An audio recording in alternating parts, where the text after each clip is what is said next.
Hello, I'm Dan Fogler, and you're watching Invest Comics TV. This is my graphic novel, Moon Lake. Check it out.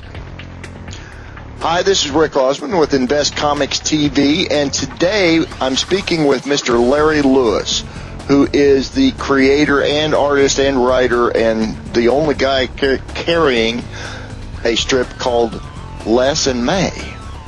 So, Larry, how you doing today? Doing great.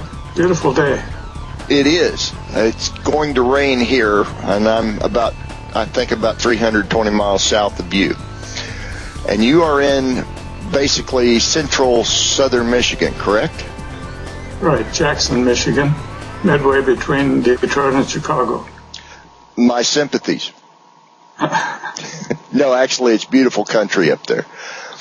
The strip, Les and May, has been around for, as of today, I believe it's number 270 of a daily strip, which is quite an accomplishment in my book. And you had mentioned during our preliminary stuff that you have probably 100 to 150 more waiting in the wings. And this, to me, is a high degree of dedication to your craft. Now, Les and May is basically some old people at retirement age, in this case, with these two. And all their problems, all of their situations are indeed what you might expect for someone in that crowd. How'd you come up with that? Well, actually, I came up with the idea of doing a strip on older people, retirement age and up, 8 or 10 years ago, and submitted it to the syndicates. But it didn't sell. My excuse is that I was about 77 or 78 at the time, and who wants to sign up a contract with someone that old? You don't know how long they're going to be around. Well, but anyway, I think you're about the same age as Jim Davis, but go ahead. Right. I discovered the webcomics about 2 years ago when I bought a computer. I stumbled upon webcomics and decided to resurrect the old strip. I changed the characters completely, brought it up to date, and something that was very helpful was this book, Making Webcomics, by 4 of the better cartoonists in the webcomic trade. And it goes through all of the essentials that you need to know to start a webcomic. And I found that very helpful, and decided to launch the strip as a webcomic. Well, it's working. In my opinion, it's working very well. As I mentioned, as of today, which is May the 13th, Friday the 13th, I believe it's strip number 270. And it's basically Les and May have taken their grandson to a concert, and he's all into it, and they're all into earplugs. And this is very good timing because just last weekend I went to a rock concert with Bob Seger, who I've been a fan of Bob Seger for way too long. Well, in excess of 42 years since his first record hit. And the day of the concert last weekend, Bob Seger was turning 65, but I don't think he's apt to retire really soon. He's making too good of money.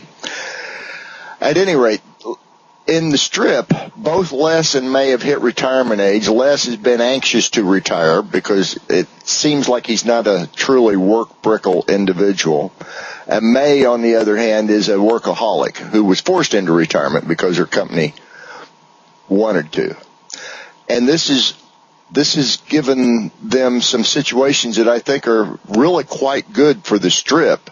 And I have to congratulate you on adapting all this stuff. These are hard things for people in my age group, and yet you manage to make light of it in a way that people can deal with. How did you get that inspiration? Well, just trying to keep up with the times and being topical, and well, that's about it. I just want. That's the main aim, is to be topical and up to date, something that that age group can relate to, or possibly even the people that are approaching that age group. Yep. And you've hit on some of the key issues. These aren't just issues for older people. These are issues that affect everybody that almost nobody really thinks about. And again, important social issues, you're making light of it in such a way that it's like the editorial page cartoon, except it's a daily strip. And I have to say I admire that, which is why I invited you for this interview in the first place. So we're going to have to take just a little bitty break here to go try to pay some bills. And when we come back, we'll hit on some of the things that you want to portray in upcoming strips. Okay? Sure.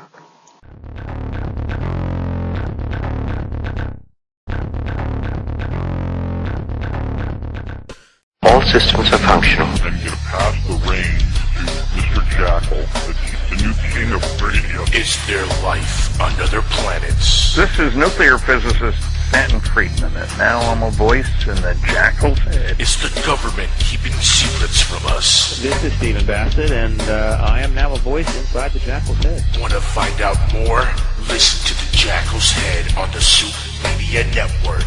The biggest trick the Jackal ever pulled was to convince the world that he doesn't exist.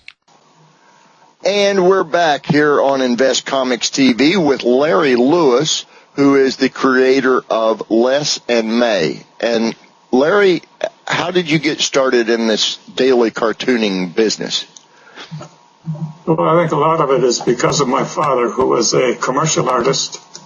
And he was, when I was born in 1928, he was an artist for the Toledo News-Bee in Ohio. But he got laid off due to the Depression. He was a young man at the time. And he did very little artwork after that.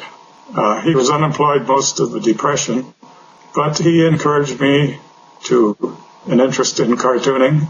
From about 5 years old, I had an interest, and he would buy the Sunday papers for me, usually the tabloid Chicago paper, which only cost, I think, a nickel at the time. And then I would walk a mile or so to my uncle's to get the Detroit paper, Sunday paper. And then some of the kind neighbors heard of my interest and started giving me their Sunday comics. So from that age on, I was an avid comics fan. During high school, I used to tell my friends and dates that someday I would have a comic strip. And I guess the power of positive thinking must have entered into it, because in 1969, I did sell a comic to the Newspaper Enterprise Association, a comic called Campus Clatter. They named it. I wanted to call it Doolittle College. They also had a contest among college newspaper editors to name some of the main characters. So at that time, the syndicates had complete control over the strips and the authors, and so actually at the time you had to accept their control, or you wouldn't get a contract. Right. There were no independent comics, and there was no World Wide Web.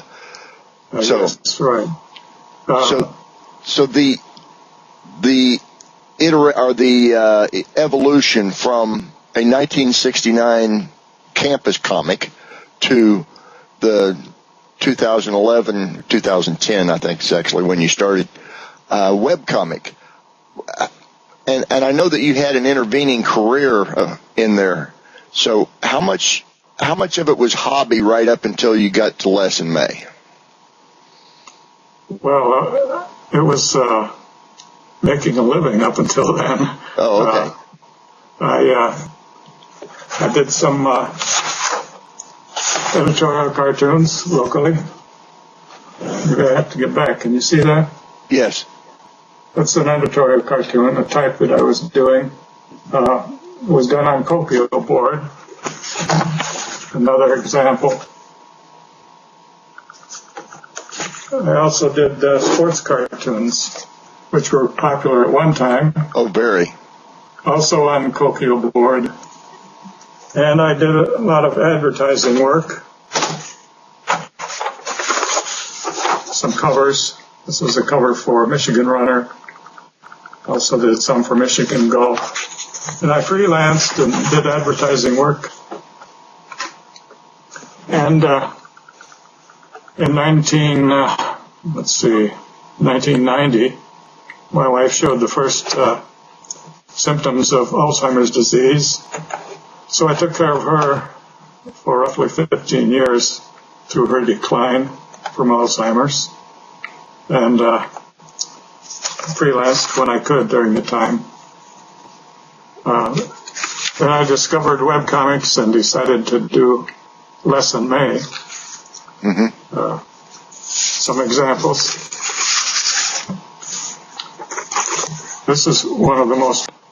What I found interesting was that you give each of the panels a unique name.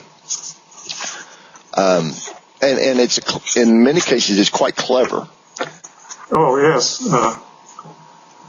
That's something that I think adds a little to the overall website. I concur. Now, we're down to just about a minute and a half left in our allotted time, but I have to ask you about my favorite character in Les and May, which is May's mom. Yeah. Who is Dolly Vitale? Yeah, she's an 80-something floozy, for all intents and purposes. Yes, feisty old lady. Yep, and she rides with bikers and smokes constantly, and apparently drinks quite a bit.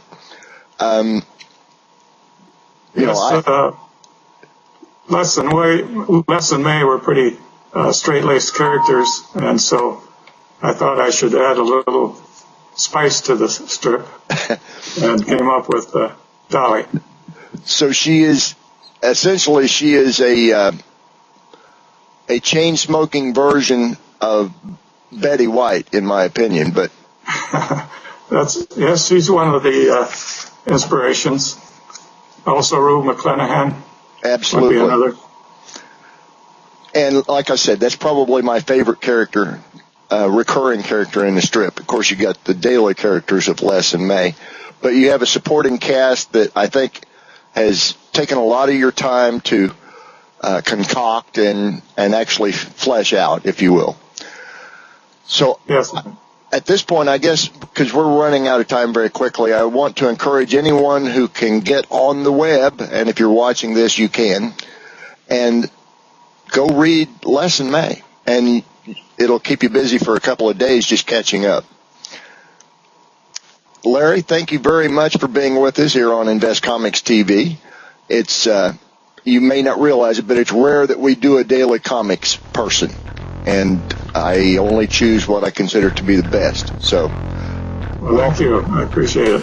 Welcome to Invest Comics, and I'll look forward to a couple hundred more strips. Oh, great. I do too. All right. Thank you all for watching. This is Rick Osmond for Invest Comics TV, and we'll see you next week.